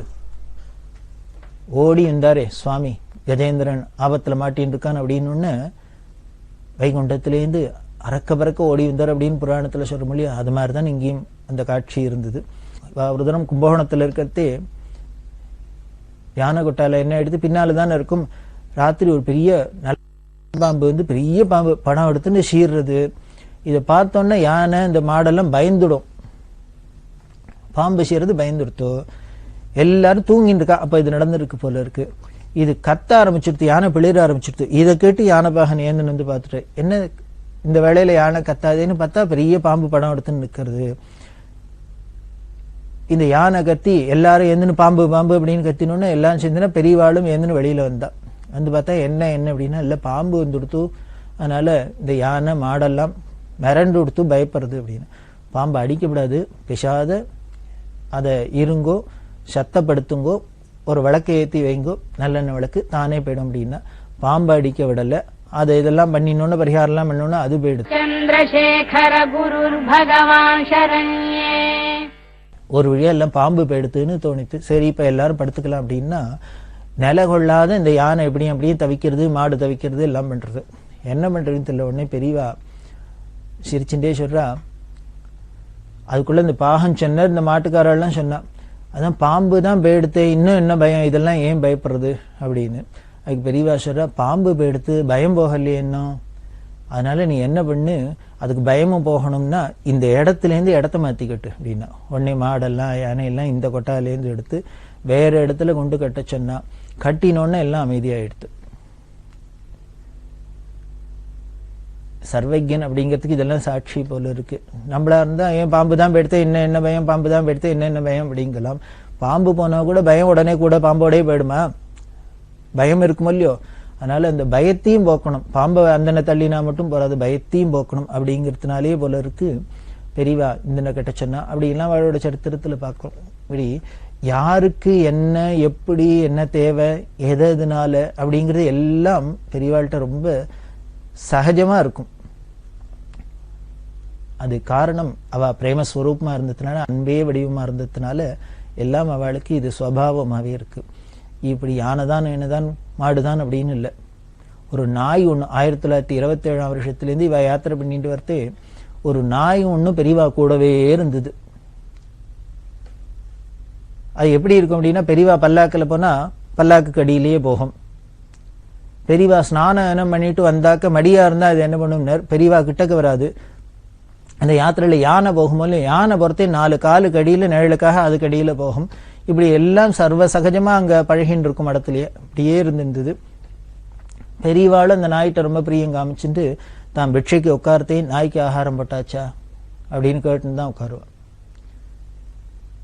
இந்த நாய்கிட்ட அப்படி பிரியத்தை காமிச்சுருந்தா அந்த நாயும் வரவாள்கிட்ட அவ்வளவு அறிவோடு நடந்துக்குமா. எல்லாரும் தரிசனத்துக்கு வரா அப்படின்னா இது தானே அந்த விலகி நிற்கும். எல்லாரும் ராத்திரி தூங்குறதே கேம்ப்ல இது சுத்தி தூங்காத காவ காத்துன்னு இருக்கும். இப்படி எல்லாம் கைங்கரியம் பண்ணிக்க, கைங்கரியம் பண்றதுக்கு குரு சேவை பண்றதுக்கு ஈஸ்வரன்ட்ட போய் கைங்கரியம் பண்றதுக்கு இந்த ஜென்மாதான் வேணும், இந்த ஜென்மாதான் வேணும், மனுஷனாதான் வேணும், பணக்காரனா தான் வேணும், இப்படி எல்லாம் ஏதானும் லிமிட்டேஷன்ஸ் இருக்கான்னு ஒண்ணுமே இல்லை. அப்படி எல்லாம் கைங்கரியம் பண்ணியிருக்க இந்த நாய். அதுல ஆச்சரியம் என்ன அப்படின்னா, பெரியவா ஏகாதசி அன்னைக்கு நிர்ஜலம் தீர்த்தம் கூட சாப்பிட மாட்டா. அப்படி பெரியவா சாப்பிடாத உபவாசம் இருந்தா அன்னைக்கு அதுவும் சாப்பிடாது. அந்த நாய்க்கு நீங்க என்னதான் போடுங்கோ சாப்பிடாது. பெரியவா பிக்ஷானத்துக்கு அப்புறம் நாய்க்கு ஆகாரம் போட்டாச்சா அப்படின்னா இது சாப்பிடுமே வழிய, பெரியவா பிக்ஷ பண்ணலைன்னா இந்த நாய்க்கு என்ன போட்டாலும் சாப்பிடாது. அப்படி எல்லாம் ஒரு அறிவோடு இருந்திருக்கு. நன்றியோடு இருந்திருக்கு. அந்த நாய் அப்படி கூடவே இருந்தது அப்படின்னு சொல்லுவா. அந்த நாய் என்ன எடுத்து ஒரு நாளைக்கு யாரோ வந்த தரிசனத்துக்கு வந்த பையன் கல்ல எல்லாம் எடுத்து அடிச்சுட்டாலோ என்னமோ தெரியல, இது கொலைச்சுண்டு போயிருக்கு. நாயை கல்ல எடுத்து அடிச்சா அது கொலைச்சுண்டு பாஞ்சின்னு வரும் இல்லையோ. இதை பார்த்தா எல்லாரும் பயந்து போயிட்டா. உடனே மடத்துல இருந்த நிர்வாகத்துல இருந்த மேனேஜர்லாம் பார்த்தார், இது நாய்க்கு ஏதோ வெறி பிடிச்சி கொடுத்து இனிமே இது இங்க இருக்கக்கூடாது, எல்லாரும் கடிக்க வருது அப்படின்னு நினைச்சிட்டு இதை கொண்டு துரத்தணும் அப்படின்னா துரத்தினா அது போக மாட்டேங்கிறது. என்ன பண்ணியிருக்கா, ஒரு ஆள்கிட்ட சொல்லி ஒரு துணியால் அதை கண்ணை எரிக்கி கட்டி ஒரு 7-8 கிலோமீட்டர் தள்ளி கொண்டு போய் விட்டுட்டு வந்துட்டா. ஒரு காட்டுல ஊருக்கு வழியில கொண்டு விட்டுட்டா. அவ கொண்டு விட்டுட்டு இவ மடத்துக்குள்ள வரத்தே பார்த்தாக்க வாசல்ல நாய் நிக்கிறது. இவ கொண்டு விட்டுட்டு வண்டியில வரவாளுக்கு முன்னாலே அது ஓடி வந்துடுத்தும். அப்புறம் இந்த விஷயத்த பெரியவாள்கிட்ட சொன்னோன்னு பெரியவா சிரிச்சுட்டே சொல்றா, அதையும் கொண்டு விட்ட கண்ணை கட்டி அது இருக்காது, யாரோ வந்த குழந்தை எழுந்தாலும் யாரானு கல்லெடுத்து அடிச்சிருப்பா, அதனால அது கொலைக்கு போயிருக்குமே. இத்தனை நாள் இங்க இருந்திருக்கே, யாரையானு ஒருத்தர் கடிச்சிருக்கோ ஒழிச்சிருக்கோ குலைச்சிருக்கோ ஒன்றும் பண்ணலையே, அது பாட்டுக்கு அதோட கடமையை தானே செஞ்சுட்டு இருக்கு, அதனால அதை கொண்டு விட வேண்டாம், இங்கேயே இருக்கட்டும் அப்படின்னு சொல்லி அதுக்கப்புறம் இன்னும் பிரியம் ஜாஸ்தியா எடுத்து எல்லாம் வரவாள்லாம். வேடிக்கை என்னன்னா, இந்த நாயோட புகழ் பிரசித்தமாயிடுத்து. பெரியவாளை தரிசனம் பண்றதுக்கு வருவாள், அந்த நாய் எங்கன்னு நாயும் பார்த்துட்டு போறாப்புல ஆயிடுத்து. அப்படி ஒரு நாயா இருக்கட்டும், எந்த ஒரு ஜீவராசிகளா இருந்தாலும் யார்கிட்ட பூர்ணமான அன்பு இருக்கோ அங்க அதுகள்லாம் ரொம்ப வாத்சல்யத்தோட இருந்துருக்கு அப்படிங்கிறது இதெல்லாம் தெரியுது. சோமாசி மார நாயனார் அப்படிங்கிற ஒரு நாயனார் 63 நாயன்மார்ல அவர் யாகம் பண்ணினார். யாகத்துக்கு பரமேஸ்வரன் வந்து ஆவிர்வாவம் வாங்கிக்கணும்னு ஆசைப்பட்டார். பரமேஸ்வரன் சண்டாள ரூபத்துல வந்தார் யாகசாலைக்கு. அப்படி வரத்தே 4 வேதத்தையும் 4 நாயா பண்ணிட்டு அழிச்சுன்னு வந்தார் அப்படின்லாம் சொல்றது. இதுல இருந்து தெரியுது, பரமேஸ்வரன் எங்க போனாலும் எந்த அவதாரத்திலையும் வந்தாக்க நாயா என்ன வருது அப்படின்னா வேதமே வந்துடுறது போல இருக்கு. தத்தாத்திரேயருக்கும் அப்படி சொல்றா, திருமாலை யாகத்திலையும் சோமாசிமாருக்கு வரத்தையும் பரமேஸ்வரன் இப்படி நாயை தான் அழிச்சுன்னு வந்தார் வேதமா அப்படின்லாம் சொல்ற. அதே மாதிரி இந்த அவதாரத்திலும் பெரிய அவதாரத்திலும் இப்படி நாயா இருந்தது. அப்பெல்லாம் 4ஆ இருந்ததே, இப்ப ஏன் 1ஆ இருக்கு அப்படின்னார். எல்லாம் முதல்ல 1ஆ இருந்தது தானே 4ஆ பண்ணினார் வேதவியாசர். அதனால பழையபடி 1ஆவே வந்துடுத்து போல இருக்கு. எல்லாம் ரொம்ப 4 நாயாவே வந்தா எல்லாரும் கண்டுபிடிச்சிட போறாளோ அப்படிங்கிறதுனால ரொம்ப ரகசியமா அது 1ஆவே வந்துடுத்து போல இருக்கு. காரணம் இது அத்வைத குருவா வந்ததுனால இதுக்கு 1 தவிர 2ஆவது தெரியாது. அப்படி இருந்த இந்த பெரியவாள்கிட்ட இந்த வேதமே வேதமாதாவே நாயா வந்ததோ என்னமோ தெரியாது. அப்படிதான் வந்திருக்கணும், இல்லைன்னா இவ்வளவு அறிவோட நடந்துக்குமா, இப்படி இல்லாம இருக்குமா, பக்தி ஸ்ரத்தையோட இருக்குமா, கைங்கரியம் பண்ணுமா. அப்படி நாயும் கூடவே இருந்தது. இப்படி நாயா இருக்கட்டும், அதுவா இருக்கட்டும், இதுவா இருக்கட்டும், எந்த ஜீவராசிகளா இருந்தாலும் பெரியவாள்கிட்ட போனா அவளையே சுத்தின்றே இருந்தது. எது வரைக்கும்? அந்த நாய் காலமாற வரைக்கும் அங்கேயேதான் இருந்தது. இப்படி அத்தனை பேருக்கும் அத்தனை ஜீவராசிகளுக்கும் ஒரு ஹிதத்தை பண்ணிட்டு வசந்த காலம் அதுதான் பெரியவா அந்த யாத்திரை பண்ணிட்டே வரா. அந்த யாத்திரையில இருக்கிறதே தான் பூசமலை குப்பத்துல இன்னொரு நிகழ்ச்சி. இந்த சாதுர்மாசியத்துல இருந்ததுனால எல்லாரும் வருவா, வித்வான்கள்லாம் வருவா, பல பேர் வருவா இல்லையா. அதுல சங்கீத கோஷ்டி எல்லாம் ஒரு நாளைக்கு வந்திருந்தா. வித்வான்கள்லாம் வந்து பெரியவாள்கிட்ட பாடுறது எல்லாம் பண்ணிட்டு இருக்கா. அப்படி பாடிண்டே இருக்கிறது பெரியவா பூஜையில உட்காந்துருக்கா, வெள்ளம் உட்காந்து பாடிண்டா. பெரியவா திரும்பி பார்த்தா ஒருத்தர் பாடின்னு இருக்கார், வைஷ்ணவர், ஸ்ரீ வைஷ்ணவர், பட்டப்பட்டையா துவாதச நாமம் போட்டுன்னு ஒரு பாடிந்தார். பெரியவா கேட்டுண்டா. பூஜை எல்லாம் முடிஞ்சோன்னா அவரை கூப்பிட சொன்னா. கூப்பிட்டு அதுக்கப்புறம் தனியா அவரை வர சொல்லி இவரை உட்காந்து பேசிட்டு இருக்கிறது. அப்ப பாடினேல அந்த பாட்டை பாடுங்கன்னார். அவர் என்ன பாடினார்? சிவதீக்ஷா பருல அப்படின்னு ஒரு சாகித்யம், அந்த பாட்டை பாடினார். பெரியவா சிரிச்சுட்டே, இதுக்கு அர்த்தம் தெரியுமான்னார். தெரியும் அப்படின்னு. எதுக்காக இதை ஸ்பெஷலா பெரியவா அப்படி சொன்னா அப்படின்னு, யாரோ ஒரு வித்வான் வந்தார், பாடினர், ஒரு பாட்டு பாடினர், இதையே ஸ்பெஷலா திருப்பி கூப்பிட்டு அவரை சொல்லி அனுப்பிச்சு கூப்பிட்டு திருப்பி பாட சொல்லி அர்த்தம் தெரியுமான்னு கேட்கிறேன்னு காரணம் இருக்கு. இதை பாடுறவர் துவாதச நாமம் போட்டுங்கிற பரம வைஷ்ணவர். அந்த பாட்டோ எப்படி இருக்கு அப்படின்னார், பரம சைவர் எழுதின பாட்டு, ஒரு பெரிய சிவபக்தர் அவர் எழுதியிருக்க இந்த பாட்டு. அதுல பரமேஸ்வரனோட பிரபாவத்தெல்லாம் சொல்றார். அப்படி சொல்றதே அவர் என்ன சொல்றார் அப்படின்னார், அதுல ஒரு வார்த்தை வருது, சிவபக்தரா இருக்கிறதுனால வைஷ்ணவனை பார்க்க கூட மாட்டேன், சேர மாட்டேன்னு வருது. இந்த பாட்டு அதில் பாட்டுல வருது. இதை பாடுறவர் யாருன்னு, வைஷ்ணவனை பார்க்க மாட்டேன் சேர மாட்டேன்னு பாடுறவர் பரம வைஷ்ணவர். இந்த ஒரு கான்ட்ராஸ்டா இருக்கும் இல்லையோ, இதை ரசிக்கணுங்கிறதுக்காக தான் பெரியவா கூப்பிட்டு திருப்பி சொன்னா. இது அர்த்தத்தை சொன்னோன்னு அவருக்கு சிரிச்சுட்டே சொன்னார். சொல்றதே பெரியவா சொல்றா, பத்தியா இதுல வைஷ்ணவனை பார்க்க கூட மாட்டேன்னு பாட்டுல இருக்கு. எழுதினவர் பரம சிவபக்தர் அப்படி எழுதியிருக்கார். ஆனா நீ அதை பாடுறது யாருன்னா பரம வைஷ்ணவன் பாடுற. இதுலேருந்தே தெரியறது இந்த பேதம்லாம் நம்மள்ட்ட இருக்கிற இந்த வித்தியாசம்லாம் போகணும்னா சங்கீதத்தால சுலபமா போக்கிட முடியும்னு தெரியறது. நீ ஏன் இந்த பாட்டை வர்றன்னு உனக்கு அந்த ராகத்துல இருக்கிற ருச்சி, அந்த சாகித்யத்துல இருக்கிற பாவத்தை கூட நீ அர்த்தத்தை பார்க்கலன்னா கூட அந்த சங்கீதத்துல மயங்கிட்டதுனாலேயே வார்த்தை எப்படி இருந்தாலும் அதை உபயோகப்படுத்திக்கலாம் அப்படின்னு ரசிக்கிறாப்புல இருக்கு. இதுதான் சங்கீதத்தோட பெருமை. நம்மள்ட்ட இருக்கிற இந்த பேதம்லாம் போகணும்னா அந்த இசையில மயங்கிட்டோம்னா, இசையில மூழ்கிட்டோம்னாக்க நம்மள்ட்ட இருக்கிற இந்த வித்தியாசங்கள்லாம் போயிடுறது அப்படின்லாம் அவருக்கு சொல்லிட்டு, அதுக்காக உடனே அவருடைய வைஷ்ணவனை பார்க்க மாட்டேன்னா அப்படின்னு சொன்னதுனால அந்த சாகித்யகர்த்தாவை தப்பா புரிஞ்சுக்கப்படாது. அவர் தன்னோட ஏகாகிர பக்தியினால அப்படி சொல்லி இருக்கார் அப்படிங்கிறத வச்சுன்னு அந்த பாவத்தை நாம மதிச்சு நமக்கு இஷ்ட தேவதம் என்னவோ நம்ம சம்பிரதாயம் என்னவோ அதுல பிரியமா இருக்கணும். இந்த வித்தியாசம்ங்கிறது போகணும். இது வசத்தி, அது தாழ்த்தி, இது மட்டமா, அது இப்படி அப்படிங்கிற அந்த பேதம் போகணுங்கிறதுக்காக சொன்னேன் அப்படின்னு சொல்லிட்டு இதை பார்த்தா இது ரொம்ப நம்ம சொல்றதெல்லாம் இங்கே இந்த சுலபமா இருந்தது. அதனால பரம வைஷ்ணவனா இருக்கணும், நீ இந்த போய் சாகித்யத்தை பாடினோன்னு எனக்கு சந்தோஷமா இருந்தது, ஆச்சரியமா இருந்து, அதனால அதுக்காக திருப்பி பாட சொல்லி கேட்டேன் அப்படின்னு. இப்படி இல்லாம இருக்க அங்கேருந்து பெரியவா கிளம்பி அடையபலம்ங்கிற இடத்துக்கு வந்தா. மகான் அப்பைய தீட்சிதர் அப்படிங்கிற பெரிய ஞானி, அத்வைதத்துக்கு பரம உபகாரம் பண்ணினவர். அந்த அப்பைய தீட்சிதரோட ஊர் தான் இந்த அடையபலம்ங்கிற ஊர். அந்த அடையபலத்துல பெரியவா சுவாமியை தரிசனம் பண்ணிட்டா. தீட்சிதரோட பெருமை அளவிட முடியாது. பல கிரந்தங்கள் எழுதியிருக்கார். அவர் இந்த கோவில் அடையபலத்துல கோவிலே அப்பைய தீட்சிதர் கட்டினதுதான். எப்படி அப்படின்னா, வேலூர்ல ராஜா இருந்தார். அந்த வேலூர் ராஜா இந்த அப்பைய தீட்சிதர் மேல ரொம்ப பரம பக்தி. அவரோட சிஷ்யனா வேலூர் ராஜா இருந்ததுனால தன்னோட குருவான அப்பைய தீட்சிதரை வேலூருக்கு அரண்மனைக்கு அழிச்சு அவருக்கு கனகாபிஷேகம் பண்ணினார். அந்த கனகாபிஷேகத்தை அந்த காலத்துல ராஜாக்கள்லாம் கனகாபிஷேகம் பண்ணுவா மகான்களுக்கெல்லாம். அப்படி வேலூர் ராஜா கனகாபிஷேகம் பண்ண அந்த கனகாபிஷேகத்துல வந்த பவுனை அத்தனையும் தான் உபயோகப்படுத்திக்கப்படாது, அது அத்தனையும் ஈஸ்வரார்ப்பணமா இருக்கணும் அப்படிங்கிறதுனால அந்த கனகாபிஷேகம் பண்ணின பவுனால இந்த தன்னோட பிறந்த ஊரான அடையபலத்துல சிவங்கோவில் கட்டினர். அதுதான் அந்த சிவாலயம். அப்படி வசந்தது. அந்த சிவாலயத்துல தரிசனம் பண்ணிட்டு பக்கத்துல விரிஞ்சிபுரம்னு இருக்கு, விரிஞ்சிபுரத்துக்கு வந்தா. இந்த விரிஞ்சிபுரத்துக்கு என்ன பெருமை அப்படின்னா, விரிஞ்சிபுரம் தான் சங்கீத மும்மூர்த்திகள்ல ஒருத்தரான முத்துசுவாமி தீட்சிதரோட பூர்வீகமான ஊர். அவ தாத்தா வெங்கடேஸ்வர தீட்சிதர்லாம் இந்த விரிஞ்சிபுரத்துல தான் இருந்தா. அதனால முத்துசுவாமி தீட்சிதர் பிறந்தது திருவாரூர்ல இருந்தா கூட அது எப்படி இல்லாம பிறந்தா எப்படி மாறி வந்தா அப்படிங்கிறது முன்னாலேயே நாம பார்த்துருக்கோம்.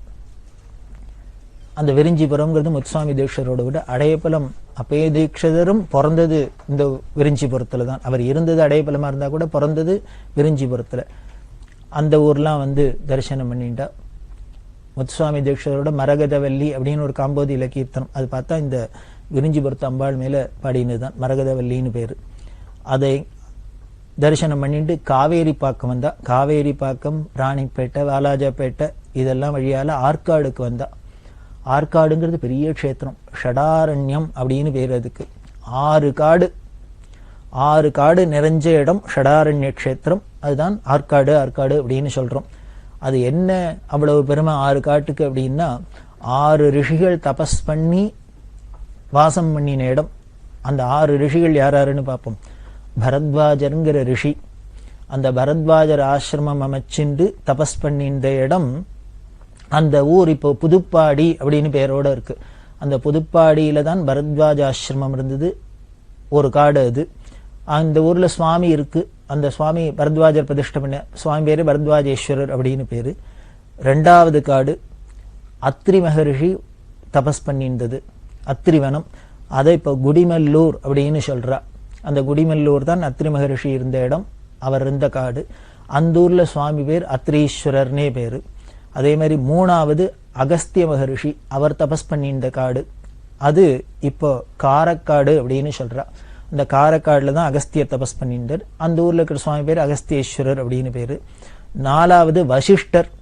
வசிஷ்டர் ஆசிரமத்தோட தபஸ் பண்ணியிருந்தது இப்போ வேப்பூர் அப்படின்னு சொல்றா, இந்த வேப்பூர் தான் வசிஷ்ட ஆசிரமம். அதுல சுவாமி பேர் வசிஷ்டேஸ்வரர். 5வது வால்மீகி மகரிஷி, அவர் இருந்த தபஸ் பண்ணின இடத்துக்கு பேர் இப்போ விஷாரம் அப்படின்னு பேரு. இந்த விஷாரத்துல தான் வால்மீகி ஆசிரமம். சுவாமி வால்மீகிநாதர் அப்படின்னு பேரு. 6வது காடு காஷ்யபர்ங்கிற மகரிஷி, அவர் தபஸ் பண்ணி இந்த இடம் தான் நாவலா தோப்பு அப்படின்னு சொல்றா, அதுதான் கஷ்யபர் ஆசிரமம். சுவாமி பேர் கஷ்யபேஸ்வர். இப்படி பரத்வாஜர், அத்ரி, அகஸ்தியர், வசிஷ்டர், வால்மீகி, கஷ்யபர் அப்படிங்கிற 6 மகரிஷிகளும் 6 காட்டுல தபஸ் பண்ணி சுவாமியை உபாசிச்சிருந்ததுனால 6 காடு ஷடாரண்யம். அதான் இப்ப ஆற்காடுங்கிறோம். சரி, இந்த ரிஷிகள்லாம் இங்க வந்து தபஸ் பண்ணா அப்படின்னு, காஞ்சிபுரத்துல காமாட்சி அம்பாள் தபஸ் பண்ணி பரமேஸ்வரனை கல்யாணம் பண்ணிண்டா அப்படின்னு சொல்றோம் இல்லையா. மாங்காடுல தபஸ் பண்ணி பரமேஸ்வரனை கம்பா நதிக்கரையில ஏகாம்பரேஸ்வரா உபாசிச்சு கல்யாணம் பண்ணிண்டா அப்படின்னு ஸ்தல புராணம் சொல்றது இல்லையா. இந்த காமாட்சிக்கும் ஏகாம்பரேஸ்வருக்கும் பங்குனி உத்தரத்துல திருக்கல்யாணம், காமாட்சி ஏகாம்பரேஸ்வர் திருக்கல்யாணம். இந்த திருக்கல்யாணத்தை தரிசனம் பண்ணணுங்கிறதுக்காக இந்த 6 ரிஷிகளும் வந்திருந்தா. அப்படி காஞ்சிபுரத்துல காமாட்சி ஏகாம்பரேஸ்வர கல்யாண தரிசனத்துக்காக வந்து இந்த 6 ரிஷிகளும் பக்கத்துல 6 இடத்துல அவ ஒரு ஆசிரமத்தை பரசாலையை மெச்சுண்டு தபஸ் பண்ணிண்டு அங்கேயே சுவாமியை ஆராதிச்சிருந்தது. அதுதான் இன்னைக்கும் நமக்கு க்ஷேத்திரங்களா இருக்கு. அப்பேற்பட்ட ஆற்காடு. இந்த ஆற்காடுல வந்து இந்த 6 ரிஷிகளும் தபஸ் பண்ணின பவித்திரத்துக்கு மேல பெரியவாளும் இங்க வந்து இந்த ஆற்காட்டுல வாசம் பண்ணியிருந்தா. பெரியவா சரணம். இந்நிகழ்ச்சியின் அடுத்த பகுதி நாளை மாலை இதே நேரத்தில் ஒளிபரப்பாகும். பெரியவா சரணம். பெரியவா சரணம். அடுத்த நிகழ்ச்சி திருவாசக இன்னிசை. வழங்குபவர் ஸ்ரீ சத்குருநாத தேசிகர் அவர்கள். பெரியவா சரணம். திருச்சிற்றம்பலம். சுட்டறுத்தல் வெள்ளந்தாள் விரிசடையாய் விடையாய்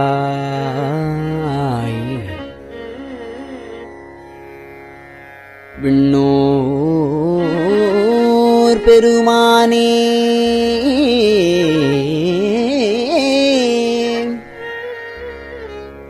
வெள்ளந்தாள் விரிசடையாய் விடையாய்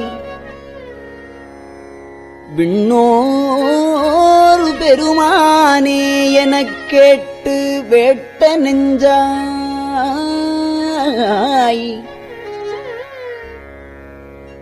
பள்ளந்தாள் உருபுனலில்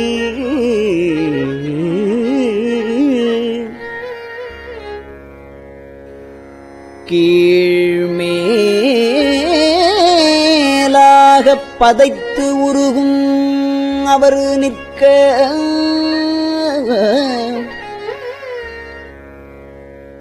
என்னை ஆண்டாய்க்கு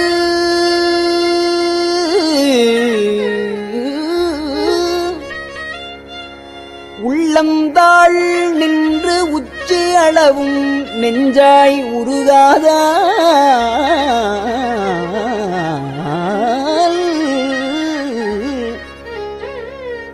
உடம்பெல்லாம் கண்ணாய் அண்ணா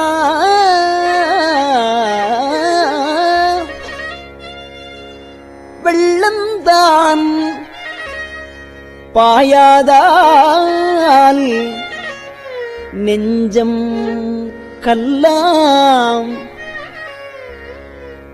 கண்ணையும் மரமாம்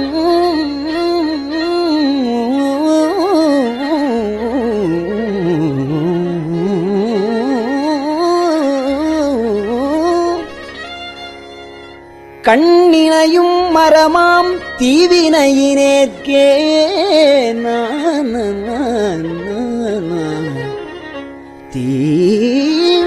தீவினையினேற்கே வினையிலே கிடந்தேனை புகுந்து நின்று போது நான் வினைக்கேடன் என்பாய் போல இணையன் நான் என்று உன்னை அறிவித்து என்னை ஆட்கொண்ட எம்பிரான் ஆனாய்க்கு இரும்பின் பாவை அணைய நான் பாடேன் இரும்பில் பாவை அணைய நான் பாடேன் நின்று ஆடேன்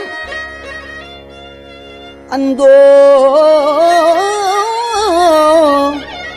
அலறிடேன் உலரிடேன் ஆவி சோரேன் முனைவனே முறையோ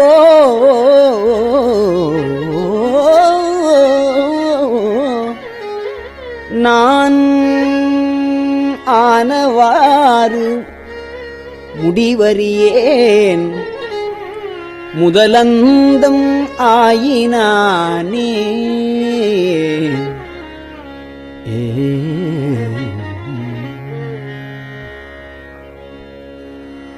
ஆயனான் மறையவனும் நீயேயாதல் அறிந்து யான் யாவரினும் கடையனாய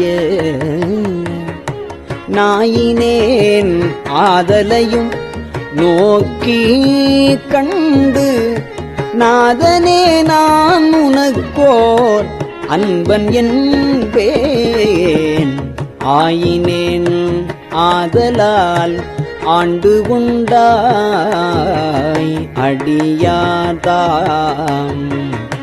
இல்லையே அன்றி மற்றோர் பேயனேன் இதுதான் நின் பெருமை அன்றே எம்பெருமான் என் சொல்லி பேசுகேனே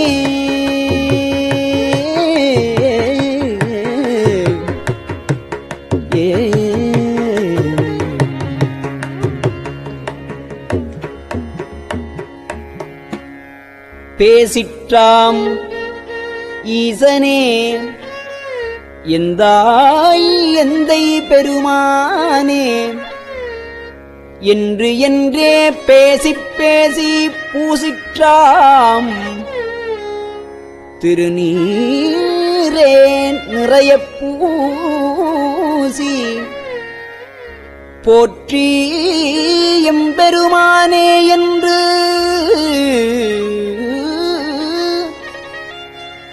பின்றா நேசத்தால் பிறப்பிறப்பை கடந்தார் தம்மை நேசத்தார் பிறப்பு இறப்பை கடந்தார் தம்மை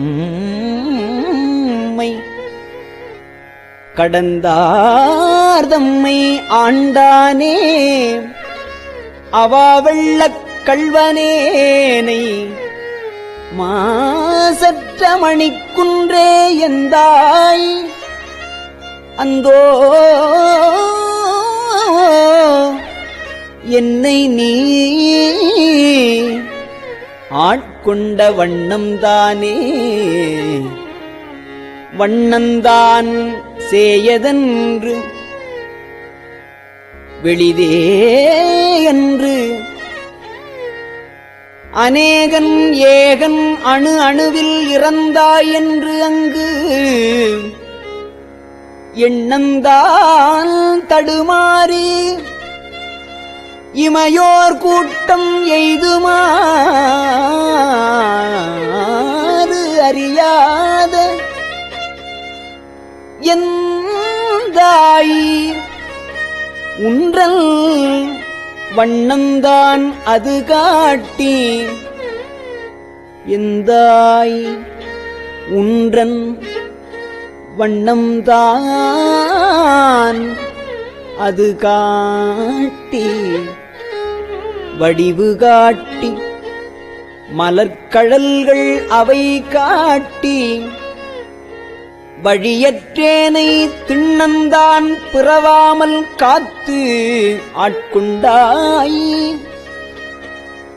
எம்பெருமான் என் சொல்லி என் சொல்லி சிந்திக்கேனே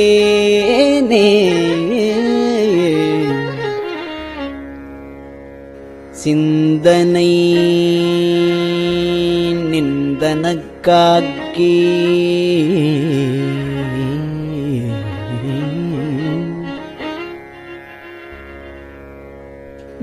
நாயினேன் தன் கண்ணினை நின் திருப்பாதப் போதுக்கு ஆக்கி வந்தனையும் அம்மலர்க்கே ஆக்கி வாக்கு உன் மணிவார்த்தைக்கு ஆக்கி ஐம்புலன்கள் ஆர வந்தனை ஆட்கொண்டு உள்ளே புகுந்த இச்சைமால் அமுதப் பெருங்கடலே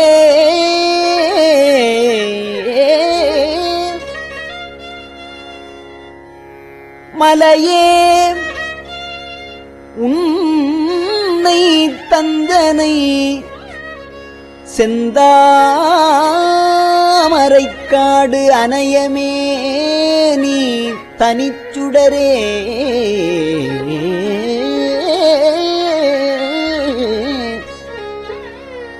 இரண்டும் இலி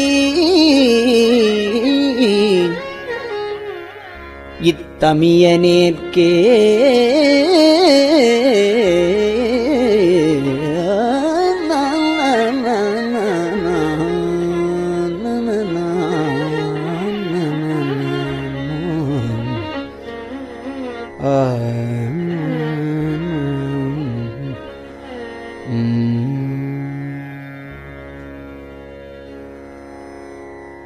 தனியனேன் பெரும் பிறவி பௌவத்து எவ்வத் தடந்திரையால் எற்றுண்டு பற்றொன்று இன்றி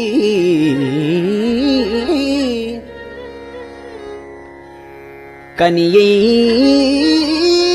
நேர்த்து வருவாயார் என்னும் காலால் கலக்குண்டு காமவான் சுரவின் வாய்ப்பட்டு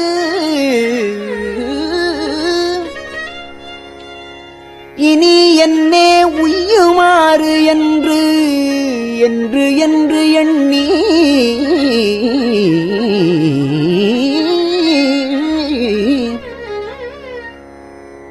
உய்யுமாறு என்று என்று எண்ணி அஞ்செழுத்தின் புனை பிடித்துக் கிடக்கின்றேனை முனைவனே முதல் அந்தமில்லா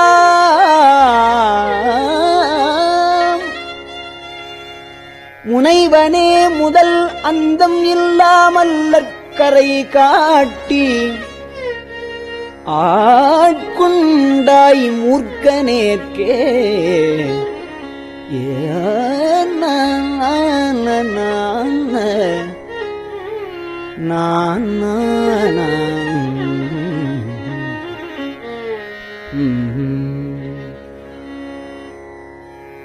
கேட்டாரும் அறியாதான் கேடொன்றில்லான் கேட்டாரும் அறியாதான் கேடொன்று இல்லான் கிளையிலான் கேளாதே எல்லாம் கேட்டான் கேட்டாரும் அறியாதான் கேடு ஒன்றில்லான் கிளையிலான் கேளாதே எல்லாம் கேட்டான் நாட்டார்கள் விழித்திருப்ப ஞாலத்துள்ளே நாயினுக்கு தவிசிட்டு நாயினேற்கே காட்டாதன எல்லாம் காட்டி காட்டாதன எல்லாம் காட்டி பின்னும் கேளாதன எல்லாம் கேட்பித்து என்னை மீட்டேயும் பிறவாமல் காத்து ஆட்கொண்டால் எம்பெருமான் செய்திட்ட இச்சைதானே. இச்சைதான் இது முப்பது உண்டோ கேட்கின் மிகு காதல் அடியாதம் அடியனாக்கி அச்சம் தீர்த்து ஆட்கொண்டால் அமுதம் ஊரி அகம் நெகவே புகுந்தாண்டான் அன்பு கூற அச்சன் ஆண் பெண் அலி ஆகாசமாகி ஆரழலாய் அந்தமாய் அப்பால் நின்ற செச்சை மாமலர் புரையும் மேனி எங்கள் சிவபெருமான் எம்பெருமான் தேவர் கோவே.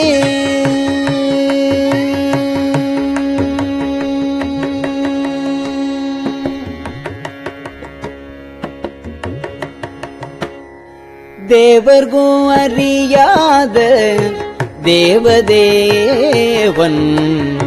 தேவர்கோ அறியாத தேவதேவன் செழும் பொழில்கள் பயந்து காத்து அழிக்கும் மற்றை செழும் பொழில்கள் பயந்து காத்து அழிக்கும் மற்றை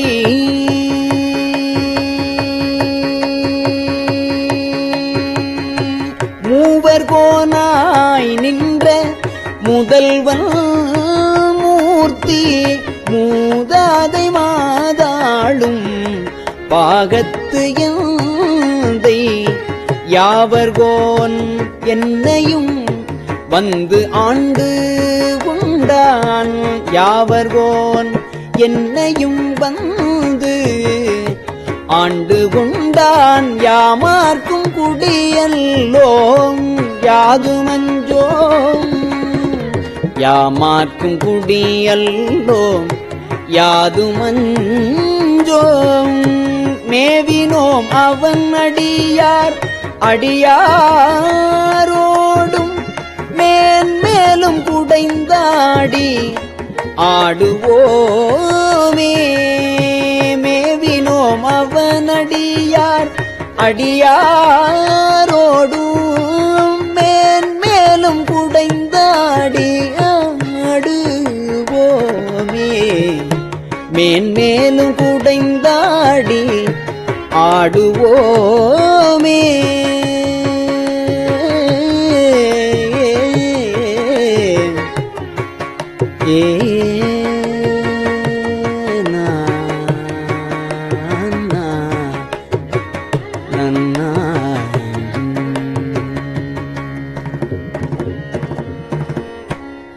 திருச்சிற்றம்பலம்.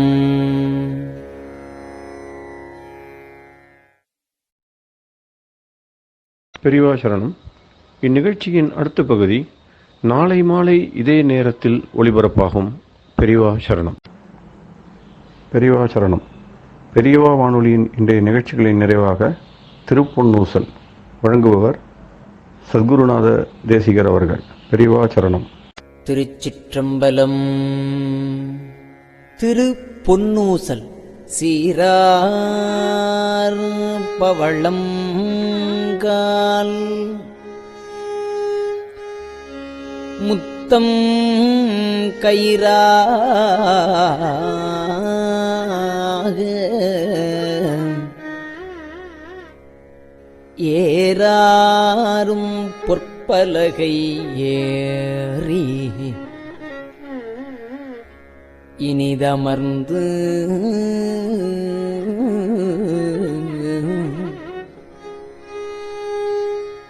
சீரார் பவளம் கால்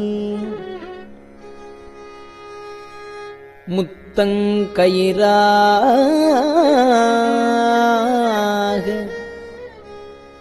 ஏறாரும் பொற்ப பலகை ஏறி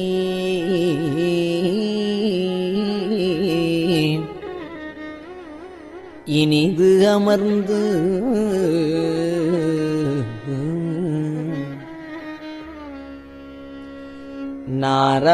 நாராயணன் அறியான் நான் மலர்த்தாள் நாராயணன் அறியான் நான் மலர்த்தாள் நாயடியேற்கு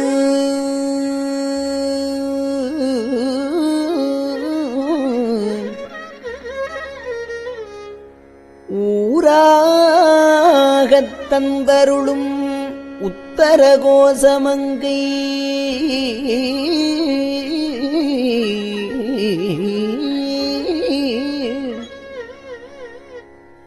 ஆராமுதின்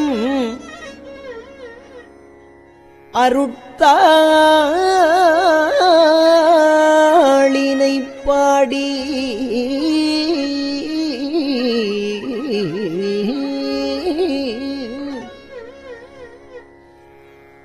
உத்தர கோசமங்கை ஆராமுதில்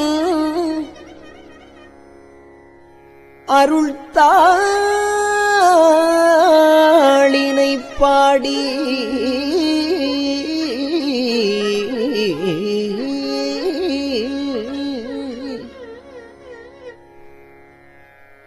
போரார் வேர்க்கண்மடவீர் பொன்னூசல் ஆடாமோ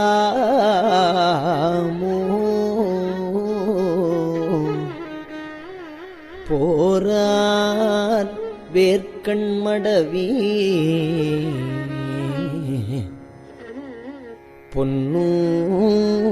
பொன்னூசல் ஆடாமோ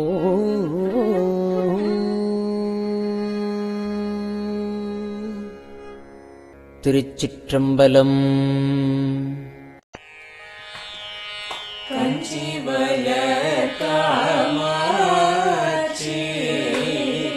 தன் குழந்தாய் சங்கரரே கஞ்சிவல காமாட்சி தன் குழந்தாய் சங்கரரே குரு சந்திரசேகரரே உறங்கிடுவீர்களே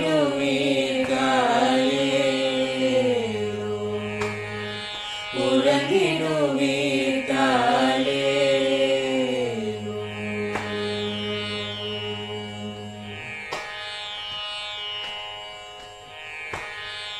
ஆதிகுரு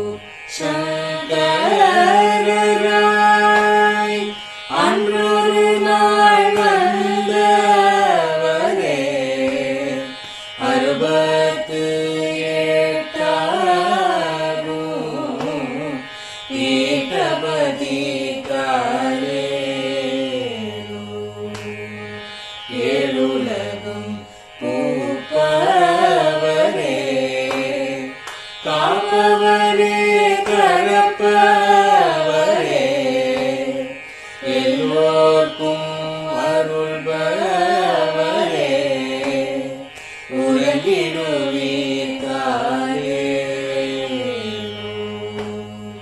அயனுடனே மாலவனோ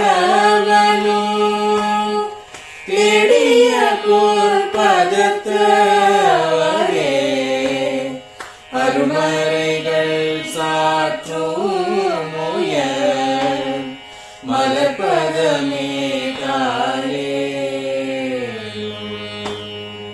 முக்தி நிலை எய்திடவே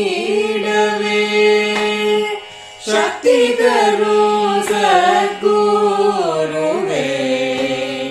முக்தி நிலை எய்திடவே சக்தி தரும் சத்குருவே நித்தமெங்கள் நாவீசையில் நித்திரை கொள் நித்தமெங்கள் நாவீசையில் நித்திரை கொள்காலே. நித்தமெங்கள் நாவீசையில் நித்திரை கொள்காலே.